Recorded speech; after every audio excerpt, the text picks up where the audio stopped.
नमस्कार, माझे नाव समृद्धी चंद्रशेखर जाधव आहे। मी इयत्ता 8वी मध्ये शिकत आहे।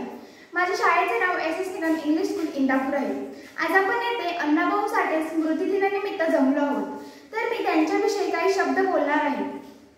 तुकाराम भाऊराव साठे हे अण्णाभाऊ साठे म्हणून ओळखले जाणारे एक मराठी लोककवी, लेखक आणि समाजसुधारक होते। ते मातंग समाजामध्ये जन्मलेले होते। त्यांचे लेखन हे सामाजिक आणि राजकीय दृष्ट्या कृतिशीलतेवर आधारलेले होते। अण्णाभाऊ मार्क्सवादी प्रवृत्तीचे होते। सुरुवातीला त्यांच्यावर साम्यवादी विचारसरणीचा प्रभाव होता। दलित साहित्याचे संस्थापक म्हणून त्यांना श्रेय दिले जाते। संयुक्त महाराष्ट्र चळवळीत देखील त्यांनी महत्त्वाची भूमिका निभावली। अण्णाभाऊ साठे यांचे साहित्य हे परिवर्तनाला दिशा व चालना देणारे ठरले आहे। अण्णाभाऊ साठे महाराष्ट्राच्या एकूणच जडणघडणीत आणि परिवर्तनात या साहित्याचे योगदान महत्त्वपूर्ण मानले जाते।